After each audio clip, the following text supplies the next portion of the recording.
Hi, everybody, and welcome to Proline Daily, the longest-running sports handicapping show in America, coming to you direct from Las Vegas. Jim Feist is here. I'm Dave Koken.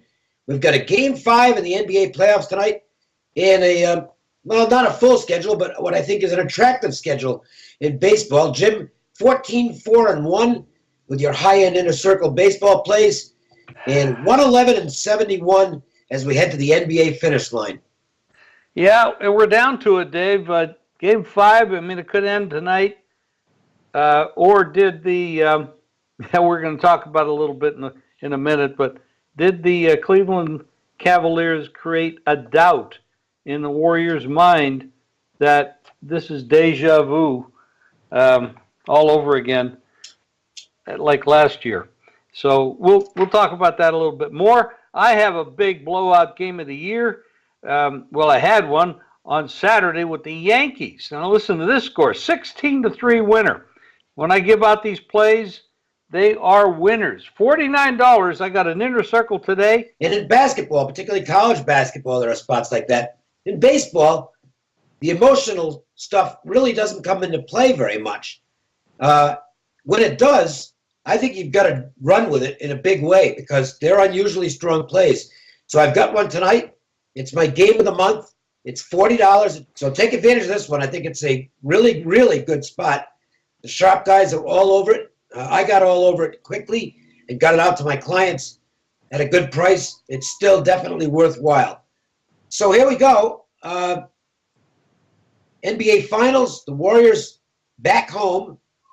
Good-sized favorites, obviously. 8.5, 9. It looks like it's settled at 8.5. The total on the game is now at 231 or 230.5. Obviously, it's been a very high-scoring series. Jim, I can tell you, I don't actually have a play on the game, but I do have a play on the game because this was a no-brainer.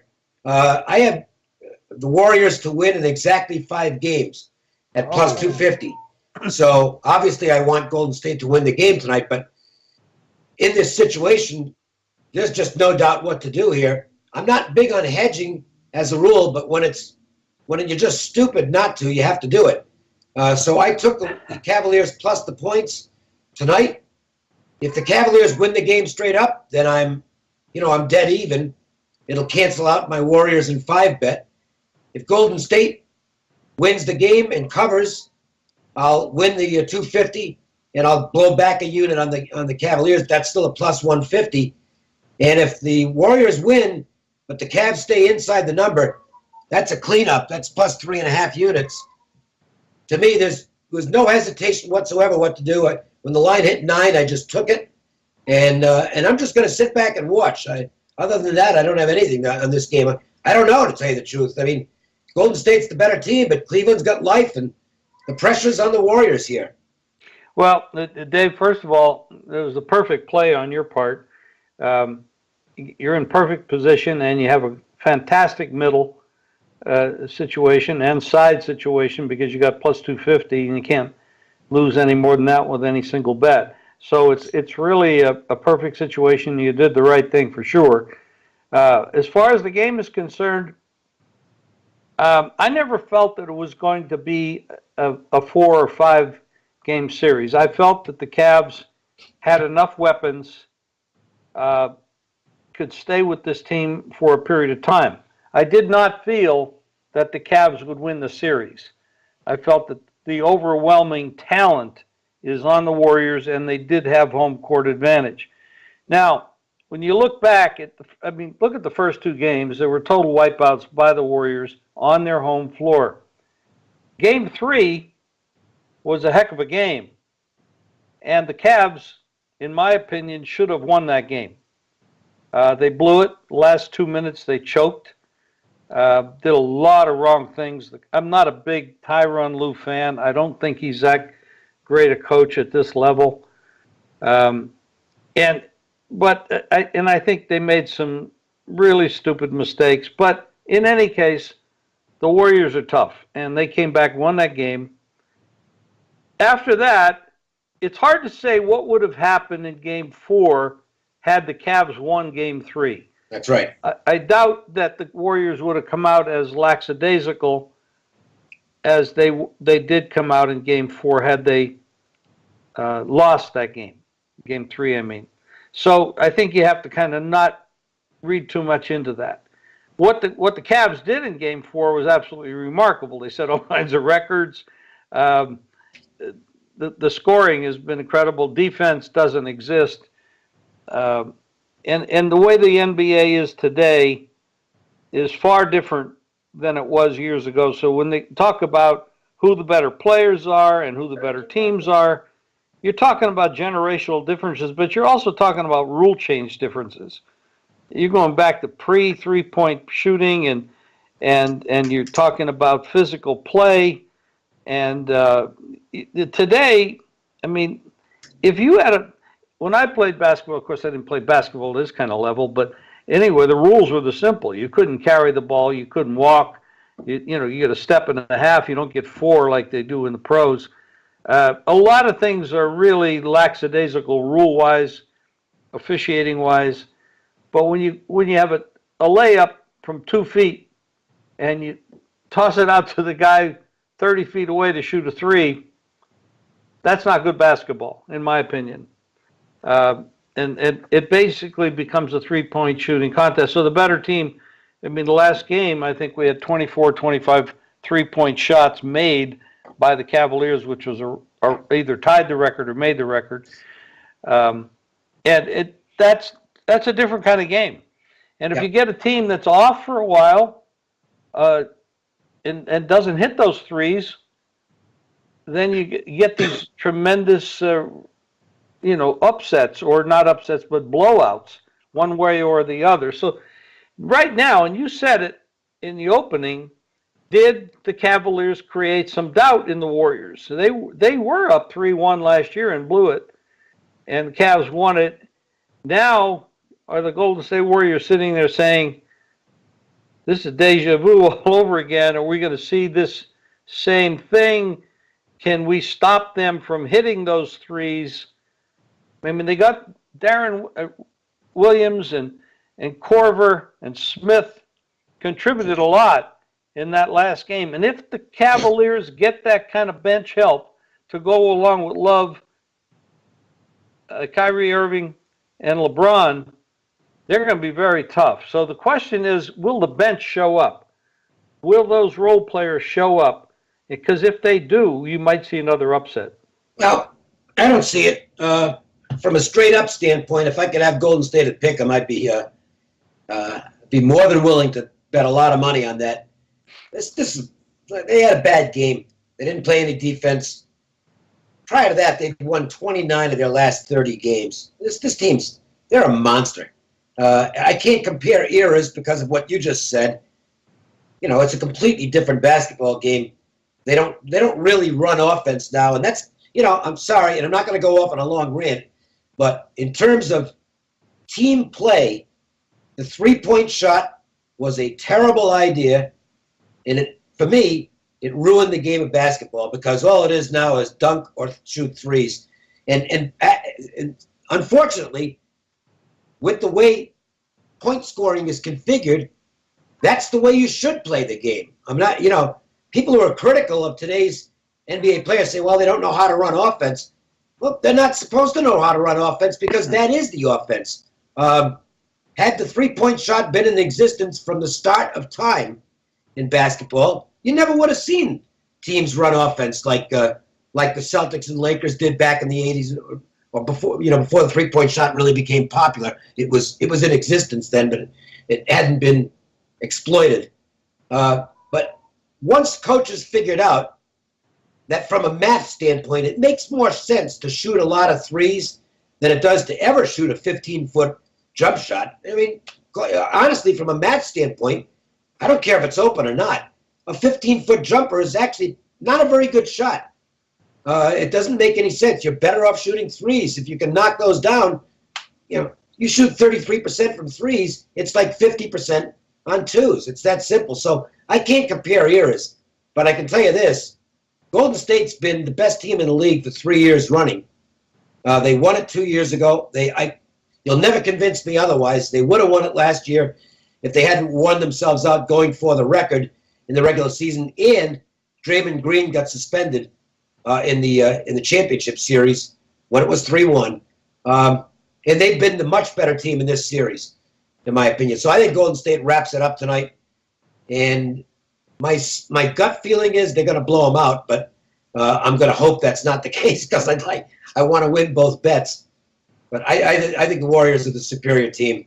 And back on their home court, I really don't anticipate them having much problems. I think Cleveland's going to give them a run early. But if Cleveland falls behind this game, it could get ugly in the second half. Well, I can't disagree with anything you said. And obviously, you're on the superior team, superior record, been the best team for 3 straight years, no question about it. But crazy things happen in sports. Oh yeah, yep. And I'm not betting on the Cavaliers to win this game. I mean, I definitely favor taking 9. And I'll tell you what, I will give you this as a play. I guess I just did give out a play. But the first quarter, I think there's going to be an awful lot of points in the first quarter. And I think the total on the first quarter is 61. I'm going to suggest everybody play over 61 in that first quarter. There's been no defense. These guys don't know how to play defense. It's a passing thought, basically. They know they can outscore you, and they're not going to mess around. They're not going to slow it down. And the only thing that I've seen in defensively is when Cleveland starts to play physical. That bothered the Warriors last year, and it did bother them in Game 4, and a little bit in Game 3 too. But that physical play, if it continues and if the refs let them play, you never know that, that could make a difference. I'm not so sure that any team is 9 points better than the defending champion on a day when it's an elimination game. LeBron James, in my opinion, is the best player in the world right now. I'll give Durant all the credit in the world for what he does and how he plays, but he can't do everything that James does. And there's nobody in the world that can stop Kyrie Irving going to the hoop. I've never seen anything like it, the way he does it. So if those guys are playing to their max ability, and it is an elimination game, so I expect that. I expect this to be a war. The only problem is the Warriors have more great players than the Cavs do, and they have a much better secondary group with Livingston and guys like that. So, you're right. They are the best. One other thing, Jim.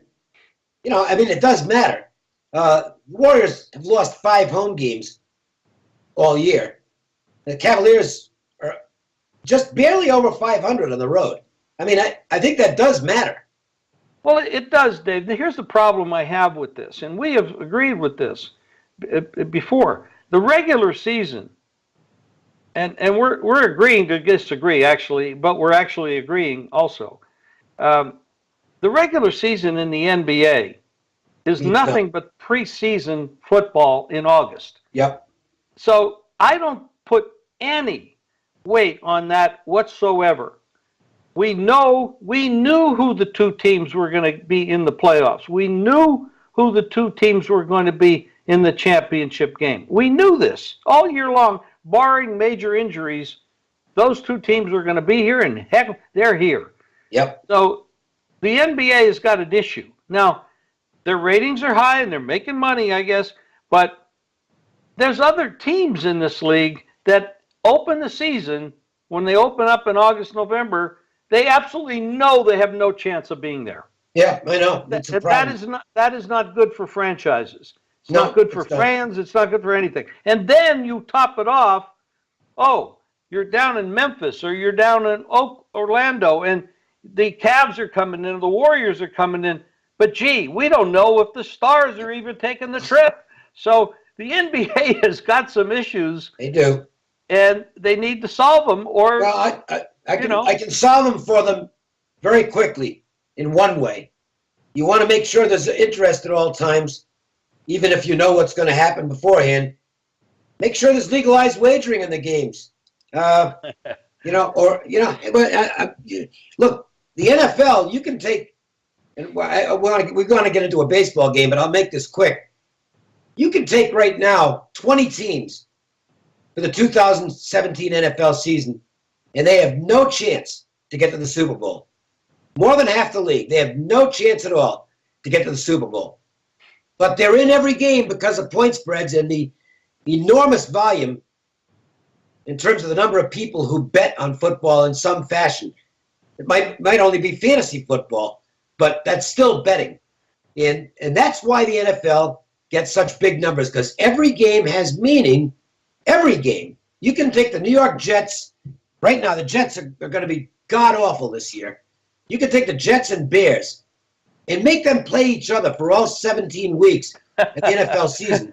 And people will still watch because they're going to be involved from a fantasy and a wagering standpoint. NBA betting volume isn't like that, okay? It's not a situation where everybody gets in front of the TV on Sundays and watches all the games and they've got their stuff out and they want to see what that doesn't happen in the NBA. So to me, it's way more sensible from a dollar standpoint, from a business standpoint, for the NBA to push to get legalized wagering. Then it doesn't matter who the best teams are, and it doesn't matter if everybody else sucks and has no chance. You'll get people watching every regular season game, and there's no question in my mind I'm right about this. To the point, if the universe was all equal and everybody was betting on the games, I agree with you. But there are a lot of people, especially kids, that are not betting. No, that's true. And they want to go see the superstars that don't get on the plane from Cleveland to go to Oakland. Or Orlando, I should say. And here's another problem with this, and we shouldn't, I'm dragging this out a little bit, but when I make a bet at 8 o'clock or 7 o'clock in the morning, or even the night before, and I'm betting on the Cavs going to Orlando, and then I find out in the morning that 3 of the guys didn't even get on the plane, and their names are Kyrie Irving, Kevin Love, and LeBron James, and now what the hell did I bet on? So until they solve that problem, wagering on the NBA is nothing more than a crap game. Yeah, I agree. That's why I don't do much in the regular season. But anyway, good discussion. Let's talk about the monster. Murderer's Row is back. The Yankees, holy cow. They are just smashing the baseball. And they go out to Anaheim tonight to face the Angels, who, Mike Scioscia deserves a lot of credit here. This team's playing .500 ball, and I don't know how, because their pitching staff got pretty much ripped to shreds with injuries again. They've plugged guys in, rookies, former relief pitchers. J.C. Ramirez comes to mind. And they've been good at home, and they're .500 overall. And I think Mike Scioscia deserves a big tip of the cap for finding ways to win games. The Yankees, meanwhile, they're just ahead of schedule. They had rebuilt the organization through some very good trades by Brian Cashman last year and had some good prospects on the way, and they still do have good prospects on the way. But the young guys they brought up arrived early. They made a really good pickup in Matt Holliday, who's a huge plus for the clubhouse and has that veteran presence. Didi Gregorius has become a better player than I ever thought he would be. And then you got the monster, Aaron Judge. This guy is absolutely electrifying. The Yankees are getting to the point where I'm either going to play on them, play the over, or leave the game alone. And tonight's a good example of the latter aspect of that. I made the number here minus 115. So I realize that the Yankees are now at the point where you can forget about getting value on them. It's going to be like last year's Cubs. No such thing as a value play on the Yankees. But there will be spots where I'll go ahead and bite the bullet anyway and play them. I won't here. First game on a West Coast road swing can be tough. The Angels, I think, are overachieving, but the fact is they are overachieving, and they've been good at home. They played .600 ball at home. So I think my number is better than the actual number in the game at minus 115, but it doesn't offer me enough in terms of value to get involved. So I'm going to stay out of it, but I'll tell you what, this team is scary right now. They are scary, Dave, and other than the fact that the one factor that I look at here is the Yankees had to get on a plane and do cross-country trip Yep. to get here. I think that's a negative scheduling problem for them. The Angels are sneaky good. They're not by any stretch of the imagination as equal in talent to the Yankees, but this is different. This is a situation where the Angels and Tanaka. Anybody can tell me anything good about what Tanaka's been doing. I want to hear it. That's why I've only got it minus 115. I mean, Yeah. Tanaka's a gigantic risk right now. Oh my God, yeah. So I mean, I think if there's any value in the game, it's betting the Angels based on what Tanaka's been pitching. It's probably about 50. What are we looking at right now? About 130, 130ish. Yeah, I mean the value is with the Angels, but I just can't get in the Yankees' way right now. So this is another situation where you have the better team in a worse spot. Having come off a home game, traveling across the country, with the worst pitcher at this point in the season, and based on history this year, you have a home team that's playing decent. They're rested. They're sitting there. They don't have to get on a plane. I think the value is with the Angels. Do I like the Angels over the Yankees normally? Hell no. But this may not be the greatest spot for them. All right. Okay, you want to get free plays? We've got them every day in a recorded message. 888-294-1970. And you can get free plays every day just by texting GAME, GAME, to 25827. And don't forget, game of the month tonight.